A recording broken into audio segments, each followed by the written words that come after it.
Assalamualaikum warahmatullahi wabarakatuh. Saya Ma'rifatul Handawiyah, nomor NIM 9311106619 pada mata kuliah penyelesaian sengketa ekonomi syariah kelas DO. Langsung saja, pada kesempatan kali ini telah tiba waktu kelompok kami untuk melakukan presentasi, yakni kelompok 9 yang membahas makalah yang berjudul penyelesaian sengketa taflis atau pailit dalam perkara ekonomi syariah yang diampu oleh Bapak Khairul Munif, SAG, SH, MH. Dalam pembahasan kelompok kami terdapat 4 subbab. Yang pertama, yakni tentang pengertian penyelesaian sengketa taflis atau pailit. Subbab yang kedua, yakni tentang kewenangan pengadilan agama dalam sengketa taflis atau pailit. Subbab yang ketiga, tentang proses pernyataan taflis atau pailit dan pihak-pihak dalam pengurusan taflis atau pailit. Dan subbab yang terakhir atau keempat, yakni tentang akibat kepailitan. Memasuki pembahasan yang pertama, yakni tentang pengertian penyelesaian sengketa taflis atau pailit. Kata pailit berasal dari bahasa Prancis failit, yang berarti kemacetan pembayaran. Dalam bahasa Belanda menggunakan istilah failit, sedangkan dalam hukum Anglo-Amerika undang-undangnya dikenal dengan bankruptcy as. Dalam Kamus Besar Bahasa Indonesia, pailit diartikan dengan bangkrut. Kepailitan adalah keadaan atau kondisi seseorang atau badan hukum yang tidak mampu lagi membayar kewajibannya dalam hal utang-utang kepada si piutang. Sedangkan menurut Undang-Undang Nomor 37 pada tahun 2004 tentang kepailitan dan penundaan kewajiban pembayaran utang, kepailitan adalah sita umum atas semua kekayaan debitur pailit yang pengurusan dan pemberesannya dilakukan oleh kurator di bawah pengawasan hakim pengawas. Pernyataan pailit tersebut harus melalui proses pemeriksaan di pengadilan setelah memenuhi persyaratan di dalam pengajuan permohonannya. Pailit merupakan suatu keadaan, yakni debitur tidak mampu untuk membayar hutang-hutangnya kepada para kreditur. Ketidakmampuan untuk membayar umumnya dikarenakan kesulitan keuangan atas usaha debitur yang telah mengalami kemunduran.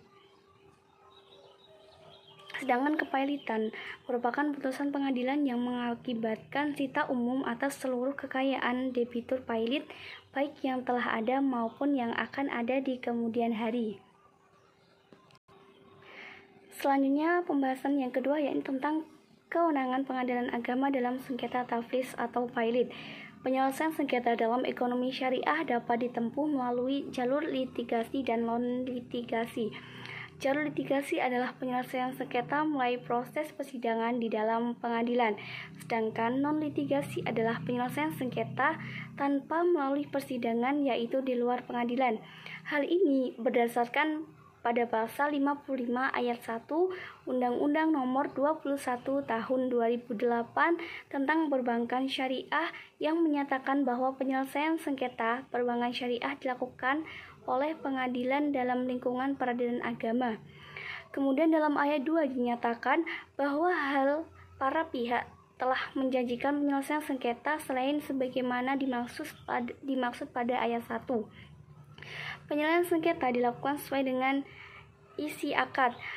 Jadi setelah adanya putusan MK nomor 93/PUU/X/2012, penyelesaian sengketa perbankan syariah secara litigasi ditangani oleh pengadilan agama, sedangkan secara non-litigasi ditangani oleh arbitrase atau alternatif penyelesaian sengketa lainnya.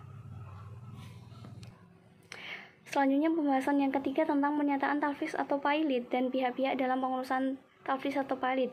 Berdasarkan Undang-Undang Nomor 37 Tahun 2004 tentang kepailitan dan penundaan kewajiban pembayaran utang, diatur mengenai pihak-pihak mana saja yang berwenang dalam pengajuan kepailitan. Selain itu, juga terdapat syarat-syarat pengajuan kepailitan. Pihak-pihak yang berwenang mengajukan perkara kepailitan diatur dalam pasal 4 ayat 1 dan 2, sedangkan syarat-syarat kepailitan diatur dalam pasal 2. Pembahasan yang terakhir tentang akibat kepailitan. Akibat kepailitan ditimbulkan oleh perusahaan atau badan usaha karena pailit adalah akibat juridis yang dilakukan yang diberlakukan kepada debitur pilot dengan dasar undang-undang yang berlaku. Akibat-akibat tersebut memiliki dua model pemberlakuan kepada para debitur diuraikan menjadi beberapa kasus. Akibat kepilitan diatur dalam ketentuan pasal 21 sampai dengan pasal 64 Undang-Undang Nomor 37 pada tahun 2004 tentang kepilitan dan penundaan kewajiban pembayaran utang. Mungkin cukup sekian penjelasan dari saya, kurang lebihnya saya mohon maaf yang sebesar-besarnya. Wallahul muwaffiq ila aqwamit thoriq. Wassalamualaikum warahmatullahi wabarakatuh.